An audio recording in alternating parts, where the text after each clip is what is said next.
semua masalah yang kita hadapi bisa diterima oleh jiwa kita. Ini kalau bukan yang ciptakan Allah, Pak, konslet diri kita ini. Dispenser pencet terus, pencet, mati, hilang panasnya itu. Siapa yang masak mie tadi yang basahnya dingin tuh? Hah? Coba terus, mesin mobil digeber terus, geber, rusak. Ini kalau bukan Allah yang ciptakan, nggak bisa nampung masalah banyak ini. Nah, Allah ingin menunjukkan lewat kuasanya, dikasih masalah itu untuk menunjukkan, tuh ini ciptaan saya, setiap masalah terima. Cuma ternyata latihan masalah itu pada akhirnya untuk memberikan kemudahan kepada kita, melapangkan kembali jiwa kita sehingga masalah di masa depan yang lebih besar bisa kita terima dengan mudah. Kalau nggak pernah latihan kaget, Pak.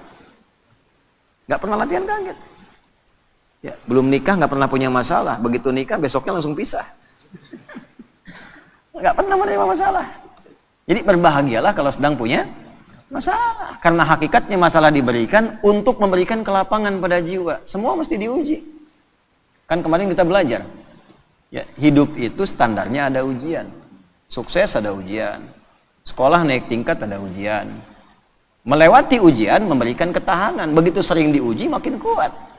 Ya, sehingga naik kelasnya lebih cepat. Itu poinnya. Ya, kadang-kadang orang nggak pengen diuji, pengen lulus, kan repot tuh. Ya, baik, nyambung ya. Alam nashrah laka sadrak wa wada'na anka wizrak alladhi anqadha dhahrak. Nah, ini bagian kedua tuh. Muhammad SAW, bukankah aku telah lapangkan keadaan hatimu? Maka jangan engkau sempitkan sehingga engkau sulit mengatasi persoalan yang tengah engkau hadapi. Kalau engkau mau melihat bagaimana kekuatan lapang hatimu itu, cobalah flashback ke belakang. Wa wada'na anka wizrak. Bukankah banyak masalah dulu yang pernah aku tuntaskan dan selesaikan? Alladzi anqadha dhahrak, bahkan diantaranya ada yang memberikan beban begitu kuat sehingga terasa dari kepala sampai dengan ujung kaki. Anqadha dhahrak itu ilustrasi, bahasa balaghahnya itu kinayah, ya. Ilustrasinya kalau kita ngangkat beban tuh olahraga. Ya, Pak, siapa ini? Muhadis tuh, muhadis berapa kemampuan ngangkat barbel? 30 kilo, naikin 40 misal. Ya, baik. Yang ngangkat apanya? Tangannya. Tapi yang merah mukanya kan? Yang kembung pipinya. Bukan? Yang manyun bibirnya. Yang getar kakinya. Nah, itu ngangkat beban yang diangkat oleh satu bagian tapi terasa semua bagian tubuh. Diilustrasikan lewat ayat ini, ada beban-beban pekerjaan yang tidak ngangkat barbel secara fisik, nerima masalah, gelap dari ujung kepala sampai ujung kaki. Proyek udah disiapkan, tender udah menang, begitu berangkat tengah jalan batal.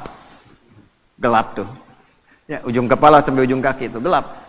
Ya, diilustrasikan di surat Ad-Duha, walaili idza saja, seperti berada di kegelapan malam. Gelap siang, jalan sempoyongan.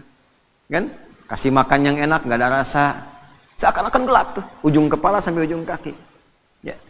Maka Allah memberikan pesan kepada kita, "Hei, jangan karena sempit hatimu itu yang sudah aku ciptakan lapang, menjadikan engkau gelap dan sempoyongan seakan terkena beban yang begitu berat hanya dengan satu persoalan. Padahal dulu selama engkau hidup, begitu banyak ribuan persoalan yang sudah aku tuntaskan." Ya, maksudnya begini, kalau engkau dengan satu persoalan merasa sempit, coba caranya ingat-ingat ribuan persoalan yang dulu yang pernah aku selesaikan. Apa dengan satu masalah ini engkau menjadi gagal untuk memperluas hatimu, sedangkan yang dulu ribuan telah aku selesaikan? Nah, ini diterjemahkan ke dalam bahasa psikologi yang singkat tuh begini. Bahasa singkatnya, yang dulu aja selesai, masa yang ini nggak selesai. Gitu bahasa kitanya tuh. Ya. Jadi kalau kita dihadapkan pada persoalan, seberat apapun, lapangkan hati kita. Teknisnya bagaimana? Teknisnya yang dulu aja selesai, insya Allah yang ini pun selesai. Kalimat itu ketika keluar dari dalam lisan kita, dari kedalaman jiwa kita, setidaknya secara psikologi akan memberikan kelapangan kepada jiwa. Sehingga solusi kalaupun belum datang, hatinya sudah tenang. Ya. Nah, kalau itu nggak muncul, kepanikan itu lebih dahsyat. Kepanikan yang ditunggangi oleh setan itu musibah yang mencelakakan. Jelas ya? Nah, ini bagian pertama tuh. Nah, lalu belum berhenti sampai di sini. Wa rafa'na laka. Nah, ini yang hebat nih. Kamu dengan satu masalah ini seakan-akan semua hilang kamu dapatkan. Padahal aku telah angkat engkau dari status yang terdahulu nggak punya apa-apa sampai punya apa-apa. Rumah mewah, kendaraan bagus, aset banyak, tabungan masih 10 miliar, proyek gagal 50 miliar, langsung nangis seakan-akan nggak kenal Allah. Kenapa saya ya Allah yang harus begitu? Kamu nggak ingat dulu nggak punya apa-apa? Aku angkat. Ya, pakaian kamu bagus, mobil kamu gonta-ganti, sampai sekarang yang ganti belum dipakai ke masjid, kata Allah. Rumah yang luas itu belum pernah dipakai sholat sebagian-bagian rumahnya. Ya, baju yang di lemari itu ada yang belum pernah dipakai ibadah. Tabungan juga belum tentu kamu bawa sampai dengan meninggal. Kenapa hitungan yang begitu luas tidak pernah kamu kemudian pikirkan untuk melapangkan hatimu, tapi karena satu persoalan kamu lupa dengan semua anugerah yang telah aku berikan. Jadi kalau Allah nguji satu hal, ini kesimpulan cepat di ilmu hikmahnya. Allah menguji satu hal yang kita lihat sebagai sesuatu yang gagal, itu tandanya kita diminta mengingat dengan syukur pada sesuatu yang telah kita dapatkan sebelumnya. Kalau mampu mendapatkan itu, maka itu modal awal untuk melipatkan anugerah yang sekarang kita anggap gagal. Gampangnya gini nih, ada proyek nih, ya, nilainya misalnya 1 miliar, udah proses bagus, tiba-tiba di tengah-tengah gagal. Padahal tendernya dapat, kemudian juga penawarannya bagus, disetujui. Begitu kita mau dapatkan, gagal. Maka ayat ini mengajarkan, jangan cepat simpulkan yang salah dulu. Lapangkan hatimu, syukuri dulu, flashback pada yang telah Allah berikan sebelumnya. Nikmati semua itu sehingga merasakan ketenangan pada jiwamu. Begitu ketenangan ada, syukur mengingat yang dulu itu kita hadirkan, maka Allah lipat gandakan dengan datangnya proyek baru yang nilainya lebih dari apa yang pernah kita dapati itu. Diakumulasikan. Itu yang dimaksud la in syakartum la azidannakum. Makanya kalau kita dihadapkan pada sesuatu yang kita rasakan nggak dapat, syukuri dulu yang ada. Begitu bersyukur, Allah tambahkan dengan apa yang belum kita dapatkan. Tapi kadang kitanya nggak sadar. Maaf kita, bukan kita. Kadang orangnya nggak sadar gitu. Kadang orangnya nggak sadar. Tiba-tiba dapat proyek baru, udah nuduh ke Allah, Allah jawab kemudian doanya dikasih, masih juga marah sama Allah. Ya. Padahal dilipat gandakan. Nah itu adab. Lanjut. Wa rafa'na laka dzikrak. Ini kita ngajinya al-ibratu bi umumil lafzi ya, la bi khususis sababi. Kalau sebabnya khusus ke Rasulullah. Ya Muhammad SAW, aku angkat namamu, aku naikkan statusmu, ya, aku lindungi engkau dengan perlindunganku, aku berikan limpahan harta kepadamu. Jangan sampai celaan dari orang-orang ini membuat engkau kemudian menjadi pesimis, ya, tidak semangat dalam berdakwah, sementara engkau lupa dengan anugerah yang telah aku berikan kepadamu yang sangat melimpah. Ya, jelas ya? Nah, ini ayat move on dari persoalan. Ya, Faiz lamaran misalnya, tiba-tiba tenda sudah siap, gitu kan? Mahar sudah siap, undangan sudah siap, calon belum siap. Tengah-tengah misalnya kena tipes tuh calon. Ya, yang perhatian orang lain, Faiz lagi tugas, kena sama orang misalnya, tengah-tengah. Ya, move on. Move on. Wa rafa'na laka dzikrak. Aku telah angkat engkau dengan status yang lain. Ibumu ada, saudarimu ada, kerabatmu ada. Apakah tidak ada calon yang lain yang kau bisa dapatkan? Cari. Begitu kemudian kita syukuri dengan nikmat itu, Allah datangkan dengan kualifikasi yang lebih baik. Ya minimal sebelum kiamat kurang 2 hari lah ya. Nikah tuh. Terus lanjutkan. Nah ini bagus ngaji secara psikologi nih. Kalau dibahas di jurusan psikologi ini luar biasa. Bagaimana cara menguatkan pada jiwa supaya persoalan itu mudah kita terima dan suasana hati menjadi lapang, selain mengingat kenikmatan yang telah Allah berikan, berupaya meyakinkan diri bahwa persoalan itu ya kita bisa terima dengan baik, maka turun ayat keduanya. Lanjutkan ya. Fa inna ma'al usri yusra. Nomor 5. Fa. Kita ngaji pakai ilmu nahwu ya. Fa harfu atfin rabitin baina syai'aini bila hudud. huruf perangkai, dua peristiwa. Jadi ada peristiwa pertama, peristiwa kedua, peristiwa 1 dan 2 disambungkan tanpa jeda. Nyambung. Contoh. Nabi Zakaria berdoa kepada Allah. Minta dianugerahkan keturunan. Dilakukan dalam sholat. Surah Ali Imran di ayat 38. Hunalika da'a Zakaria rabbah qala rabbi habli min ladunka dzurriyyatan thayyibah innaka sami'un du'a. Itu masih berdiri doanya. Jadi sholat berdiri minta sama Allah, ya Allah, orang-orang memvonis aku nggak akan punya keturunan. Secara medis istriku divonis maaf monopos dan mandul. Kata orang nggak mungkin. Karena makhluk memvonis tidak mungkin, aku serahkan kepadamu yang semuanya menjadi mungkin. Engkau pemberi tanpa batas, namanya Wahhab.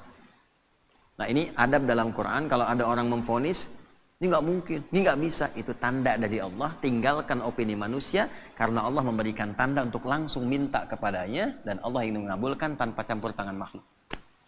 Itu cara bacanya begitu.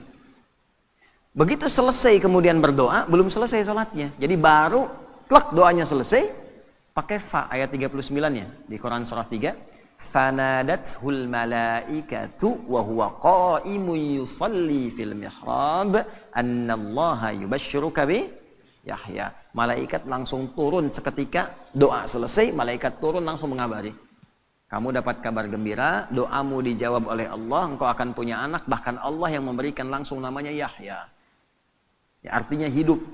Kata orang mustahil, dari rahim seorang perempuan yang divonis monopos dan mandul, lahir bayi yang hidup, kata Allah tidak ada yang mustahil, jadi dan hidup dia. Namanya Yahya. Nah, jelas? Terjadinya kapan? Qaimun yusalli fil mihrab, masih berdiri dalam sholat, belum selesai sholatnya. Jadi antara doa dengan jawaban pakai fa, artinya cepat tanpa jeda. Terapkan metode ini, pemahaman ini kepada ayat dimaksud, ayat yang kelima. Fa inna ma'al usri yusra. Kalau sedang punya masalah, sedang dialami, ingin melapangkan hati, cepat, jangan pakai jeda.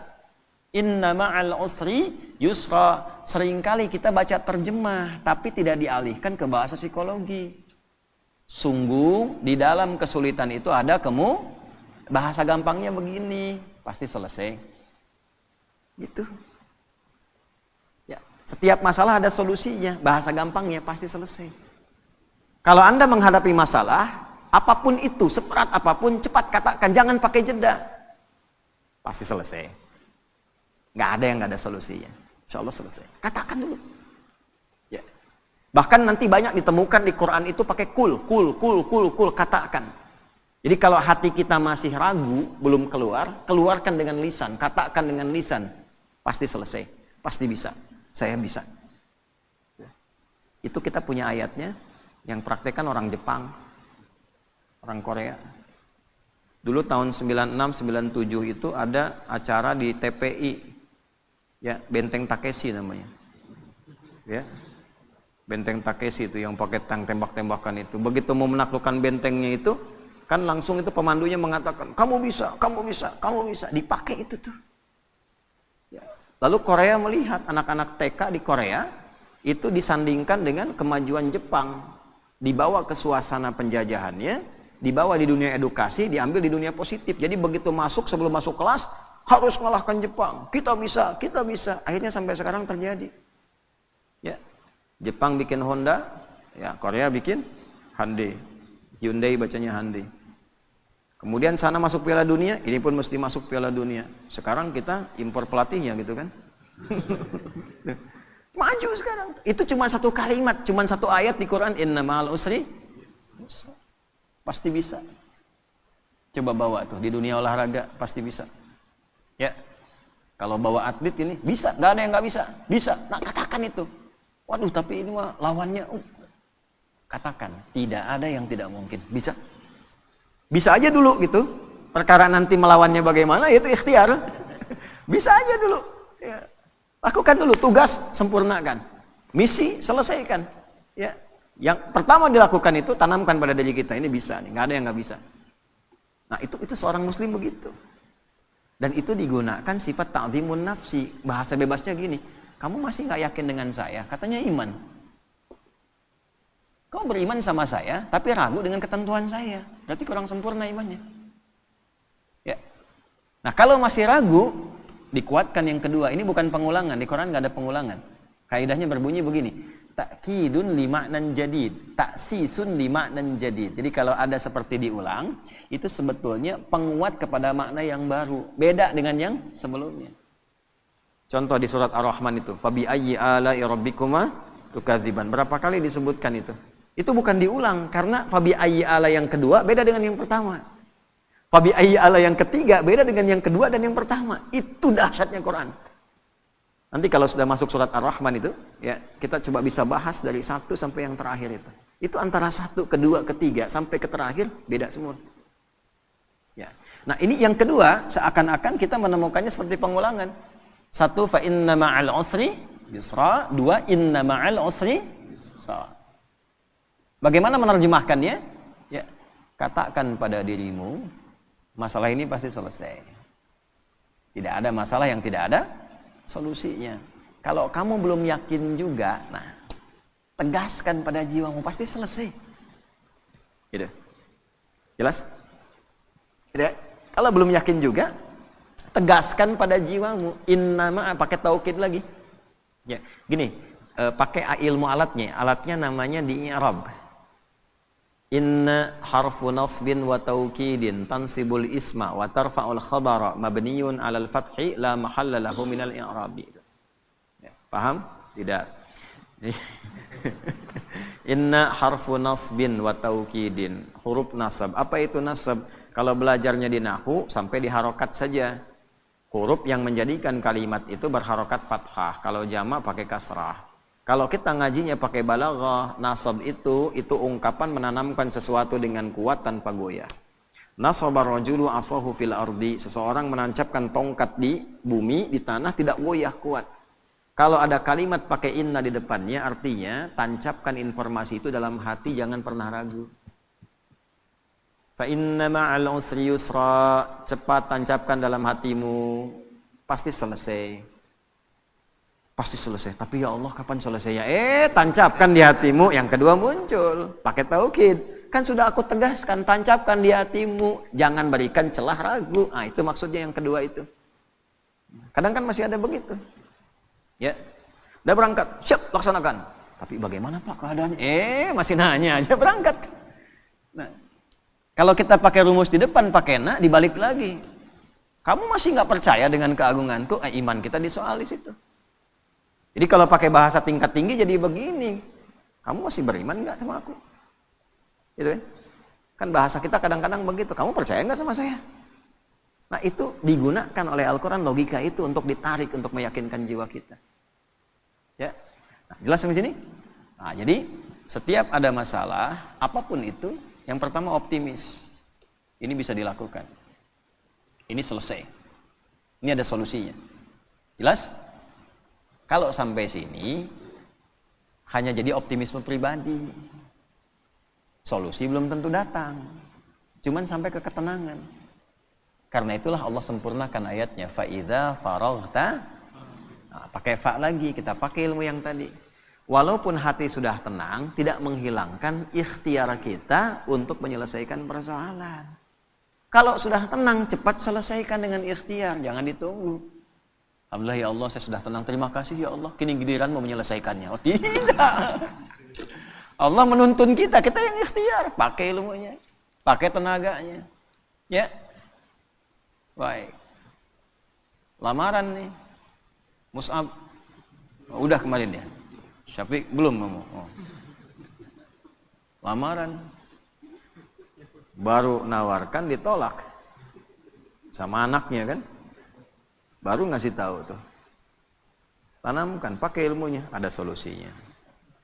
Akan selalu ada jalan keluar. Tenang dulu, ya. Begitu sudah tenang, fa idza faraghta fansab. Atur strategi kata Allah. Faraghta itu ya selesaikan sampai tuntas, sampai plong. Enggak masuk lewat jalan yang ini, bapaknya kan belum tentu juga nolak. Ya. Ilahi lastulil firdausi ahla wala aqwa 'alan naril jahimi fahab li taubatan waghfir dhunubi fa innaka ghafirud dzambil azimi. Duhai ayah, Gitu kan? Memang aku tidak seideal seperti yang mungkin diharapkan di keluarga ini, bagaikan surga Firdaus yang didambakan. Tapi perasaanku pada putri Bapak sangat begitu dalam, sehingga kalaupun terpisah tidak memberikan perhatian seperti berada dalam neraka jahanam. Fahabli taubatan waghfir dzunubi. Aku menyadari aku punya kekurangan, tapi aku akan tunjukkan bisa menutup itu dengan kehadiran putri Bapak. Mohon dimaklumi, mohon toleransi. Fa innaka ghafirudz dzambil azimi. Karena saya yakin Bapak itu pribadi yang penuh kasih dan perhatian. Jadi itu. Ya. Jadi maksudnya apa? Ini kan cuma contoh aja. Nah, anak-anak muda kan banyak di sini. Ya, itu saya kasih ilmu itu dipraktekkan jadi tuh. Ada yang ditolak anaknya 3 kali, bapaknya datengin tuh. Ya, jadi. Ya, dalam beberapa hal gitu ya, beberapa kondisi. Nah, saya mau kembalikan pada satu sisi dan hikmah akan datang setelah itu. Kalau ada pekerjaan apapun, tugas di kantor, apapun itu, optimis dulu. Setelah itu ada ketenangan. Nah, kalau sudah tenang, ilmu dipakai. Siapkan strateginya, eksekusinya bagaimana. Nanti kalau kita masuk ke manajemennya itu ada di Al-Baqarah ayat 214 untuk manajemen persoalannya. Solusinya di Ali Imran ayat 142. Ini bukan ilmu takatik ya. Di Quran itu nanti ada numerik tentang keistimewaan angka-angka. Problem 214, Quran surah 2, ayatnya 214 itu posisinya kanan bawah, 214. Begitu diberi solusi, pindah ke surah 3, naik ke atas, paling kiri sebelah atas. Di dari bawah dipindah ke atas. Terus problemnya dipindahkan ke belakang, 142. Quran surah 2 ayatnya 214. Begitu naik ke atas, kiri atas, naik dari bawah ke atas, 2-nya dipindah. Jadi yang 2 itu yang persoalan dipindahkan ke akhir. Jadi ayat 142. Pembukanya sama. Am hasibtum an tadkhulul jannata. Di Al-Baqarah 214 am hasibtum an tadkhulul jannata. Di Ali Imran 142 am hasibtum an tadkhulul jannata.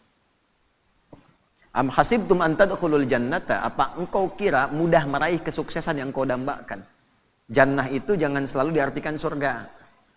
Jannah itu artinya harapan tertinggi yang belum tampak. Kenapa surga disebut jannah? Karena kita berharap dengan tinggi belum tampak sekarang. Ya, nanti ada jannah itu sifat kesuksesan, pekerjaan sukses, belum kelihatan, belum nampak sekarang disebut jannah. Makanya kenapa orang Arab itu ingin mendapati dan memiliki kebun yang luas, rindang, ada air mengalir dan sebagainya. Karena di sana padang pasir dulu, nggak susah dapatnya. Begitu mereka dapat disebut jannah. Nah, kita itu tiap Jumat itu disunnahkan kan, malamnya Yasin, paginya kan surat Al-Kahfi.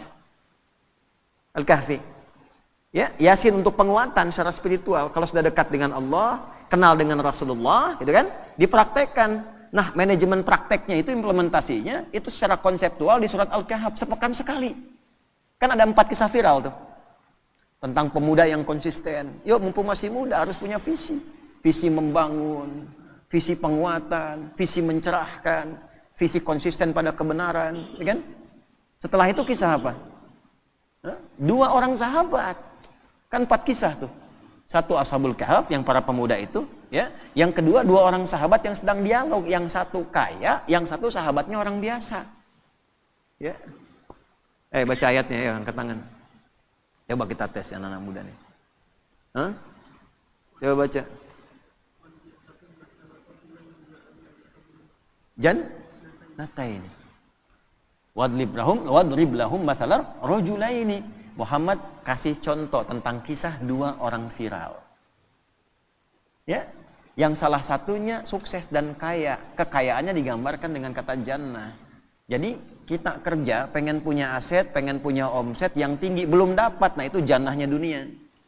Belum tampak. Di akhirat disebut surga, itu jannahnya kita belum tampak sekarang. Sekarang ayatnya dipakai. Am hasibtum an tadkhulul jannah. Apa kamu duga kamu akan sukses dunia akhirat? Bisnis kamu sukses, pelajaran kamu sukses, keluarga kamu sukses, di akhirat kamu sukses dapat surga. Walamma ya'tikum mathalul ladzina khalau min qablikum, sementara engkau belum diuji untuk mendapatkan kesuksesan itu. Jadi hukum kesuksesan itu harus melewati tangga ujian. Antum kesini kan diuji dulu. Berangkat lewatin macet gitu kan. Setelah itu jalannya berkelok dan sebagainya. Tiba-tiba begitu sampai kan lihat gedung cerah lagi. Harapan tinggi nih. Ya kan? Istirahat nyaman diuji dengan sahur. Apa tuh? Uji dulu tuh. Dapat nggak? Hidup tuh begitu. Anak mau ke SMP kan diuji dulu di SD. Ya kan? Dan ujian itu harus masuk sistem. Nggak masuk sistem nggak bisa diuji. Allah bikin sistem. Nggak pernah ngikut sistemnya Allah pengen diuji. Sholat nggak pernah. Baca Quran nggak pernah. Ngaji nggak pernah. Tiba-tiba punya masalah. Datang. Lagi diuji nih. Nggak pernah sekolah ikut ujian. Gitu kan? Nah, balik nih ke yang tadi itu ya. Nah, sementara engkau belum diuji. Jadi, ini secara fikihnya kita ambil gini kesimpulannya. Jadi sebetulnya kalau kita mendapatkan ujian itu hasil doa kita. Misal, ya Allah, saya pengen lulus nih ke satu kampus A. Dikirim tuh ujian. Menghafal, belajar, ini diuji dan sebagainya. Itu diturunkan sifat itu untuk mengabulkan permintaan kita. Sama di pekerjaan juga begitu. Ya Allah, saya pengen berkah, dikirimkan nih. Ini ujiannya begini. Nah, sifatnya sesuai kemampuan. La yukallifullahu nafsan illa masathumul ba'sa, yang kecil. Kalau harapan kecil, ujian kecil. Nggak mungkin antum punya cita-cita kecil, ujian besar, itu nggak mungkin. Pasti kecil. Dharra, menengah. Anda punya kalkulasi, proyeknya untuk 50 miliar, tahap menengah. Ya ujiannya pun akan menengah. Wah, sudah naik nih 100 miliar. Wazulzilu. Sudah makin naik lagi. Jadi Allah menyeimbangkan dengan kadar harapan dan cita-cita kita. Artinya, kalau diuji dengan sesuatu yang berat sampai menggoncang kepada hati, tandanya Allah ingin melimpahkan anugerah yang berlipat dari sebelum-sebelumnya. Ya. Diuji masalah rumah tangga sampai menggoncang dan sebagainya. Artinya, kalau kita lulus tuh, insya Allah di dalamnya ada kenikmatan yang lebih besar yang tidak ada sebelumnya. Gitu. Demikian di pekerjaan, demikian di ilmu dan sebagainya. Cara menyelesaikannya bagaimana? Fa'idha faraghta, tenangkan dulu hati, lalu bikin strategi. Strateginya pindah ke Ali Imran. Ayat 142. Sebelum pindah di ujung Al-Baqarah ayat 214, itu kalimatnya begini. Hatta yaqula rasulu walladzina amanu ma'ahu mata nasrullah. Sampai nanti dipaksa ada orang mengatakan begini, ya Allah, kapan ini selesai? Ya Allah, kenapa harus saya? Kapan selesai? Nah, itu kalimat manusiawi yang kadang keluar. Kalau sampai titik itu ada, solusinya langsung turun. Ala. Cuma sayangnya di terjemahan diartikan begini, ketahuilah. Gitu. Padahal ala itu harful ikhbar wa taukid. Huruf yang mengabarkan untuk meyakinkan. Bahasanya begini, ala, yakinkanlah pada dirimu. Allahu Akbar. Nah, gini ya. Kita sedang diuji dengan masalah. Berat masalahnya.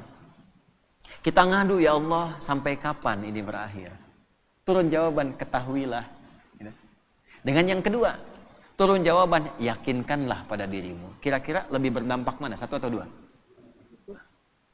Ala inna nasrallahi qarib. Yakinkanlah pada dirimu. Aku tegaskan, tanamkan pada hatimu yang paling dalam, jangan pernah ragu. Pertolonganku akan segera datang untukmu. Nah, bagaimana menjemputnya? Ya, kalau dijemput kan lebih cepat. Ya, penghulu datang, ditelepon lagi, di mana Pak? Gitu kan, dalam perjalanan. Dalam perjalanan itu baru jalan dari rumahnya ke depan pagar. Dalam perjalanan. Sekarang kan banyak begitu kan? Di mana? Sudah on the way. On the way itu betul, itu jalan, baru jalan, belum sampai ke pangkalan. Gitu ya. Nah, makanya dipastikan dijemput supaya nggak telat. Cara menjemputnya bagaimana? Am hasibtum, dibuka dengan kalimat yang sama. Am hasibtum an tadkhulul jannata walamma ya'lamillahu alladhina jahadu minkum wa ya'lamas sabirin. Itu yang 142. Pindahkan problemnya 2 ke ujung jadi 142. Cara mindahkannya bagaimana? 1, jahadu, turunan kata al-juhdu. Juhdu itu kesungguhan, keseriusan. Jadi kalau pengen sukses, sungguh-sungguh. Ini yang belajar-belajar nih, kalau pengen jadi ulama, serius. Makan serius.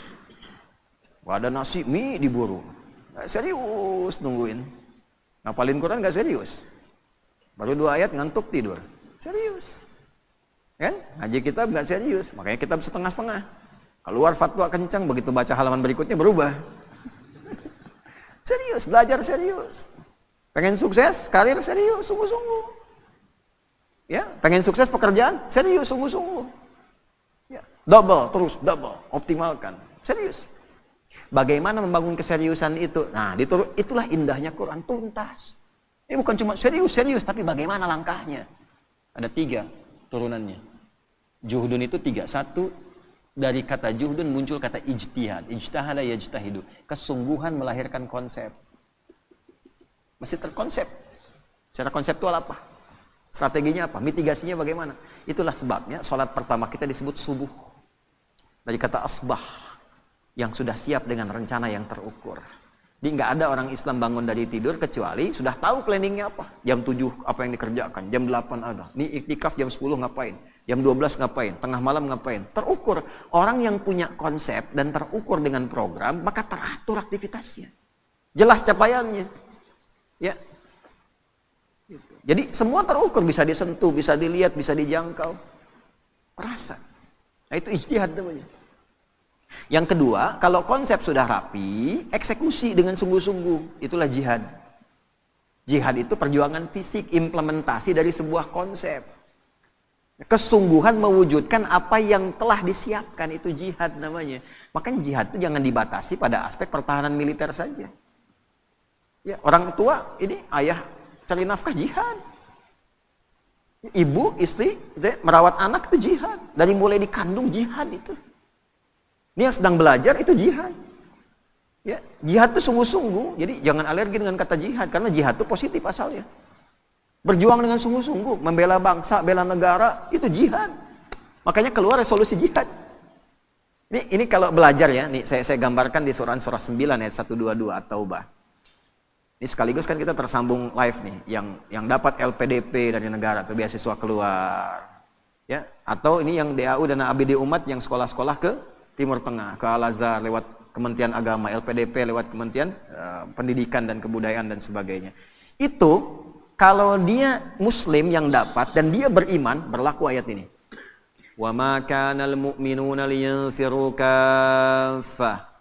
Kan? Falaula nafara min kulli firqatin minhum ta'ifah liyatafaqahu fid din. Tidaklah semua orang yang beriman itu ingin tergerak berjuangnya secara fisik semua. Mesti ada di antara mereka kalangan intelektualnya. Dan intelektual ini diwujudkan dengan belajar yang sungguh-sungguh. Tafakuh itu sampai paham. Asalnya faqih. Faqih itu mengerti. Mana faqih? Faqih. Nah, mengerti dia sekarang waktunya tidur. Ini nggak ada di sini. Nah, fikih itu paham, mengerti. Ya. Tafakuh berusaha sampai paham. Jadi orang beriman tuh gini, kalau belajar sampai ngerti. Ya, duduk paling depan. Nggak paham tanya. Jadi beda antara masuk dengan keluar. Masuk belum paham, keluar harus paham. Itu orang beriman.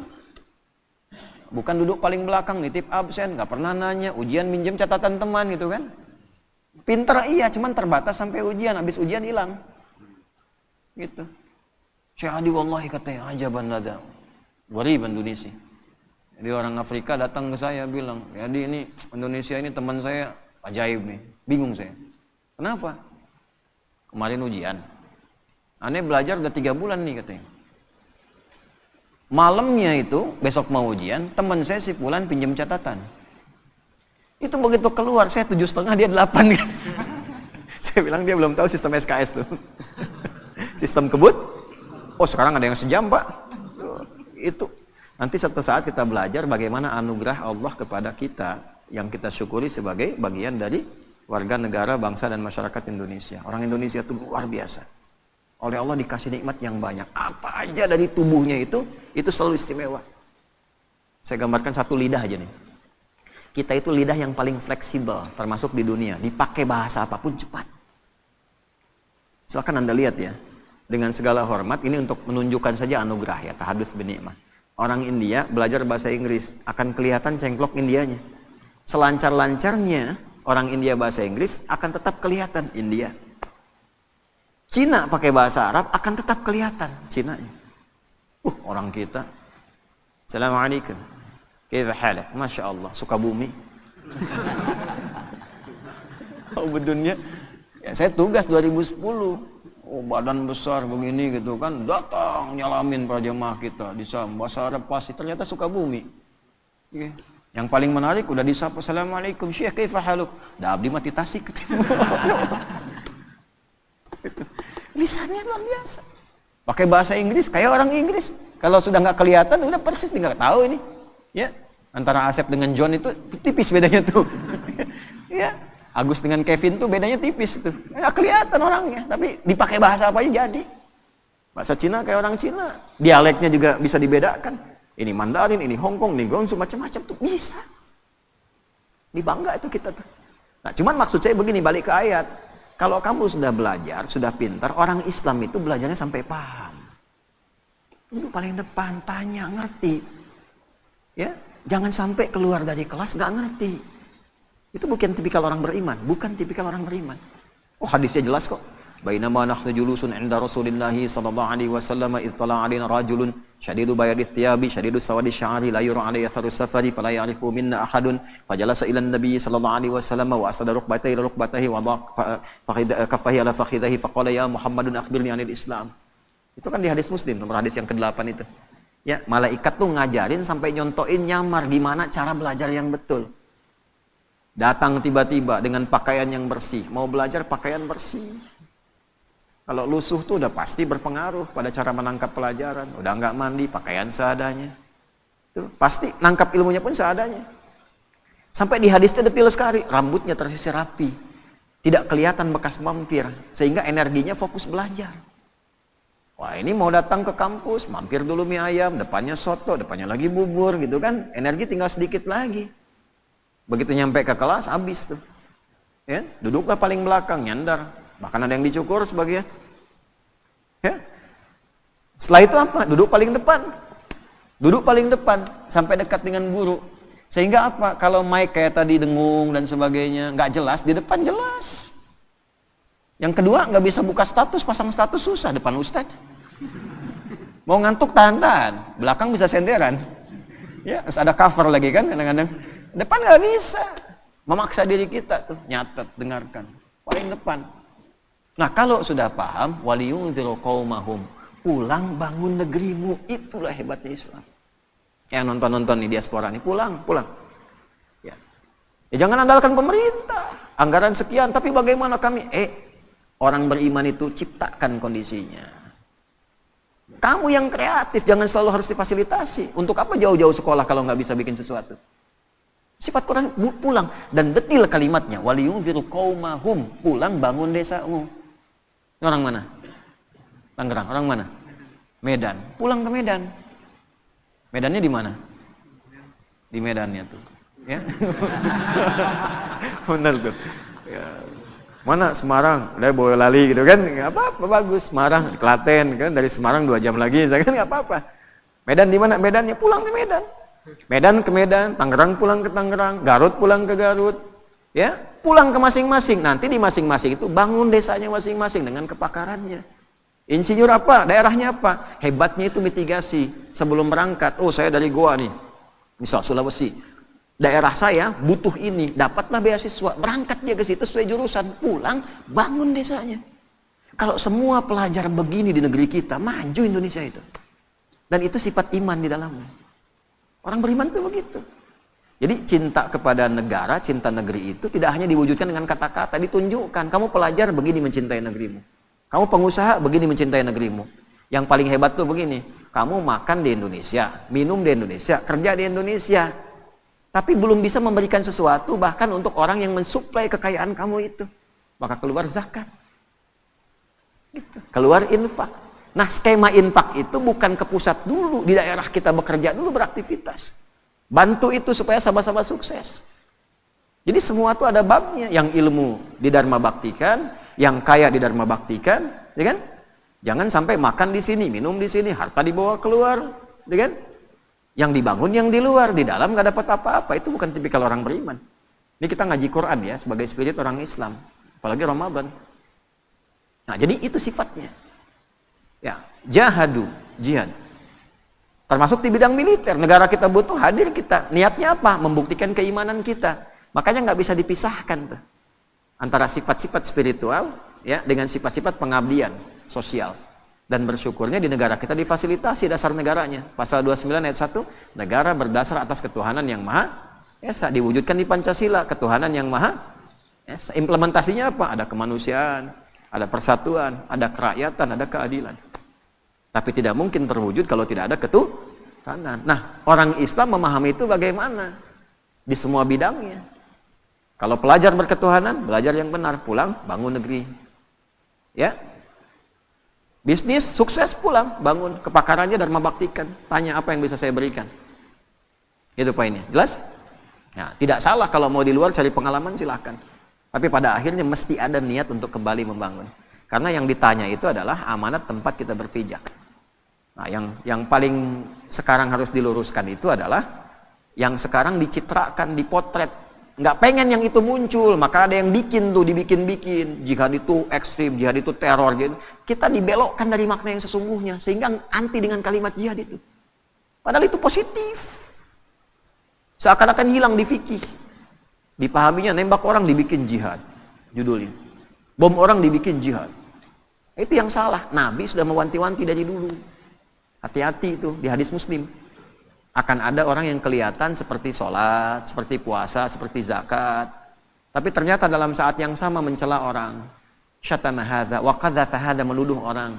Itu level yang kecil-kecil ya. Wa daraba hadza, senangnya kelahi. Ya, kelihatannya sholat, tapi keras. Kerasnya itu tidak pada tempatnya. Kelahi, caci maki, ya. Puncaknya apa? Wasafaka dama hadza, menumpahkan darah dan membawa nilai agama di dalamnya. Tembak orang, Allahu Akbar, bom orang, Allahu Akbar. Itu Nabi sudah bilang 15 abad yang lalu. Ya, hati-hati kata Nabi itu, hati-hati. Orang yang seperti itu nanti perbuatan buruknya akan menghilangkan amal baiknya. Sholat nih, setelah sholat mencaci, nggak tanggung yang dicaci imamnya misalnya. Ya, misal saja, misal. Itu pahala sholatnya langsung ditransfer ke imamnya, selesai. Kalau habis gak punya lagi modal baik, maka keburukan si imam yang jelek misalnya itu ditimpakan kepada orang bicara tadi. Faturi hafidnar, dilemparkan ke neraka tuh. Ya, makanya waktu kejadian bom Jalan Tamrin itu, wah, meledak tuh. Tuh, saya dapat pertanyaan, Ustaz, apakah bom di Jalan Tamrin termasuk jihad fisabilillah? Bilang, Mas, sependek pengetahuan saya, jihad fisabilillah itu jihad di jalan Allah, bukan di Jalan Tamrin. Nah, itu ya, penting belajar itu tuh. Iyakum wa iyahum, kata Nabi akan muncul nanti kita itu pada bingung. Ada orang gelarnya sama semua, ustadz semua tuh. Ustadz, bisa kiai, bisa macam-macam. Itu banyak nanti hal seperti itu terjadi. Lalu yuhadditsunakum bima lam tasma'uhu aw yasma'unahu aba'ukum. Bikin kamu bingung. Ini agama bukan, benar bukan, lain bukan. Iyakum wa iyahum, kembali ke standar. Standarnya Qur'annya ini, hadisnya ini, ulama kita ngajarin ini. Kalau sudah masyhur itu dan menyalahi, iyakum, tinggalkan saja. Kalau tidak ada pengikutnya nanti hilang sendiri. Itu. Nah, cuman problemnya kadang pasar bebas. Di kita itu gini, sudah tahu salah tapi ada aja pengikutnya. Kan kita tahu setelah Nabi Muhammad tidak ada nabi baru. Kita tahu itu palsu tapi ada aja pengikutnya tuh. Ya? Nah, itu problem. Fa idza faraghta fansab. Jadi kalau ada masalah selesaikan, jangan didiamkan. Selesaikan. Tuntaskan. Kalau didiamkan terakumulasi.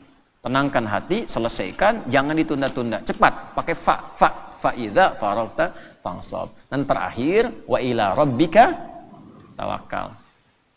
Sudah, yang aku tugaskan sebagai penutup, kata Allah, yang aku tugaskan kamu ikhtiar, bukan menentukan hasil. Jadi kalau kerja, jangan orientasi pada hasil, nanti kecewa ujungnya. Gitu. Hasil itu prerogatif siapa? Allah. Yang tahu maslahat bukan siapa? Yang tahu baik tidak siapa? Kan kita cuma pengen aja, tapi belum tentu itu baik untuk kita. Karena itu tawakal penting, serahkan pada Allah. Nah, mampir kita setelah kerja, datang ke masjid atau sholat 2 rakaat, bilang, lakukan ya Allah, saya sudah berikhtiar seperti apa yang telah Engkau perintahkan, dan saya bertawakal seperti apa yang telah Engkau janjikan. Jika dengan semua ikhtiar yang telah saya lakukan belum mampu menghadirkan apa yang Engkau janjikan, maka mohon berikan petunjuk kepada saya dengan cara apa lagi saya mesti menjemput apa yang Engkau janjikan. Kan rezeki itu dijanjikan, wa fis sama'i rizqukum wa ma. Rizkimu sudah aku tuliskan, kamu bergerak, aku berikan, aku janji itu. Kita nagih. Cuma nagih dengan cara yang benar. Nggak pernah ikhtiar nagih. Ya kan? Nah, jadi itu tuh. Jadi kalau Anda kerja, orientasinya hasil, nanti kecewa. Udah saya siapin, udah rapi, udah gini, ya nggak jadi. Sebenarnya Allah mau apa ya? Dia mau apa? Itu. Nah ini poinnya. Seringkali kita lulus dari rukun iman itu cuma 5, yang ke-6 jarang. Padahal dibuka dengan iman, yakin, nggak boleh ragu. Ini tiangnya 6 nih, nanti ada barcode di setiap tiang, bisa di-scan. Ya, ini 6 nih menggambarkan rukun iman. Jadi kalau ke masjid harus hatam keimanan itu. Di luar menara 5 tingkat rukun Islam, nanti boleh ada tangganya. Di setiap tingkatan itu ada spot untuk istirahat, nanti barcode-nya di-scan. Di situ ada penjelasan. Iman pada Allah, malaikat, kitab, rasul, kiamat, yang terenam qada dan qadar. Hatam di Allah, hatam di malaikat, sampai hari kiamat kita yakin ada. Tapi begitu qada dan qadar, bicara takdir, seringkali gagal di situ. Ya, seringkali gagal di situ. Kenapa harus saya ya Allah? Kenapa harus begini ya Allah? Katanya iman. Jelas ya? Nah, itulah al-insyirah. Orang yang sudah bisa mengimplementasikan ini dalam kehidupan, maka hidupnya cenderung lebih lapang. Cenderung lebih tenang. Dan sebagai penutup, kadang-kadang ketenangan itu lebih mahal dibandingkan harta yang kita buru dan kita ingin dapatkan. Mas, ya. Pilih mana tuh? Kaya tapi gelisah atau miskin tapi tenang? Udah 2 aja, nggak usah cari yang lain. Saya tahu pengen kaya dan tenang. 2 tuh kalau disuruh milih tuh. Ya kan tadi saya udah bilang cuma 2 pilihannya. Tapi kan manusia selalu mencari alternatif kan? Kan rumusnya gitu. Kalau terjebak dilema di antara 2 cinta, cari yang ketiga gitu kan? Ya. Artinya apa? Tenang itu penting. Karena itu sakinah didahulukan sebelum mawaddah. Ya. Wa ja'ala bainakum mawaddah. Tapi sakinah dulu, litaskunu ilaiha. Makanya singkatannya samara. Bukan masara. Ya kan? Samara, sakinah dulu, baru mawaddah. Dan mawaddah itu kan cinta kasih yang dibangun dengan kebutuhan-kebutuhan materi. Ya, di balik materi ada cinta. Istri cemberut, datang dengan materi, kasih gelang 2 kilo, sembuh lagi tuh. Itu materi itu. Ya, pulang bawa bunga, Pak Ahmad bawa bunga pulang tuh. Wah, berbunga-bunga hati. Ya kan? Apalagi dengan emas, beremas-emas tuh. Jadi materi itu membawa cinta, tapi sementara. Sementara. Ya, rahmat itu perhatian yang dalam. Tapi kenapa sakinah duluan? Harta kalau dikumpulkan, tapi tidak membawa ketenangan, hampa kehidupan rumah tangga. Betapa banyak orang kaya yang pisah. Betapa banyak yang kaya yang sengketa. Kenapa? Karena tidak ada ketenangan. Suami sibuk, istri sampai kurang perhatian. Istri sibuk, suami kurang perhatian. Padahal semua mencari, harapannya ingin kebahagiaan, karena yang dicari mawaddah dulu sebelum sakinah. Nah, sakinah itu ketenangan. Kita itu ngaji, kita sholat untuk tenang. Sebetulnya kalau orang sholat dapat modal itu, tinggal nanti dimudahkan untuk mawaddah. Makanya orang kalau rajin sholatnya, rajin baca Qurannya, cenderung tenang keadaan hidupnya, damai. Apapun yang dikerjakan, solusi gitu. Alhamdulillah di kita itu masih konsisten sholat sampai ke kampung-kampung. Makanya gampang memadamkannya, tenangnya tuh gampang gitu ya. Di tempat-tempat lain nggak mudah. Jepang agak susah sholat. Begitu banjir dikit, langsung bunuh diri tuh. Konslet dikit, bunuh diri tuh. Kita banjir berenang. Ya konslet biasa aja gitu kan. Tungguin, sabar gitu kan. Padahal rekening listrik kalau telat bayar diputus hidupnya. Ya maaf PLN ini kan live itu. Ya, contoh aja ya begitu. Alhamdulillah kita syukuri. Ya. Baik, ini yang kita bahas di pertemuan subuh kali ini. Semoga Allah merahmati kita, memaafkan kita, memberikan kemampuan untuk mengamalkan apa yang kita pelajari, dan menjadikan pengamalan itu dapat membangun negeri, memakmurkan tempat yang kita pijak, dan mudah-mudahan itu dijadikan sebagai ibadah yang meringankan hisab kita di akhirat nanti. Allahumma taqabbal minna innaka antas sami'ul alim, tub 'alaina innaka antat tawwabur rahim. Allahumma rabbana atina fid dunya hasanah, fil akhirati hasanah wa qina adzabannar. Ati anfusana taqwaha wa zakkiha anta khairu man zakkaha anta waliyuha wa maulaha. Wa sallallahu ala sayyidina Muhammad wa ala alihi wa sahbihi ajma'in. Wa akhiru da'wana alhamdulillahi rabbil alamin. Assalamualaikum warahmatullahi wabarakatuh.